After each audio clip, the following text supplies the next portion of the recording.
સુરતના રાંદેર વિસ્તારમાં વિજિલન્સની 96 ટીમો દ્વારા વીજ જોડાણમાં ચેકિંગ।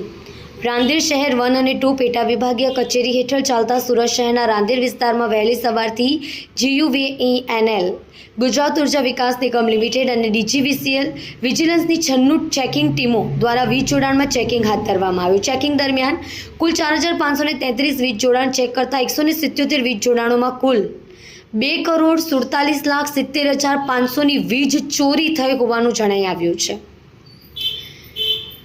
ગુજરાત ઉર્જા વિકાસ નિગમ લિમિટેડના વિજિલન્સ વિભાગના વડા અધિક્ષક ઇજનેર DP મોદી, DGVCL વિજિલન્સ વિભાગના વડા અધિક્ષક ઇજનેર UA ચૌધરી અને DGVCL સુરત શહેર વર્તુળ કચેરીના વડા અધિક્ષક ઇજનેર BC ગોધાણીના માર્ગદર્શન હેઠળ લોકલ પોલીસ અને GUVNL પોલીસ સ્ટાફને સાથે રાખી ચેકિંગની કામગીરી હાથ ધરાઈ હતી।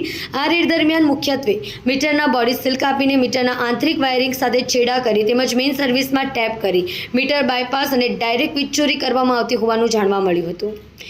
વીજ ચેકિંગ ટીમોએ ધોરણસરની કાર્યવાહી કરી એમ અધિક્ષક ઇજનેર વિજિલન્સ વિભાગની યાદીમાં જણાવાયું છે।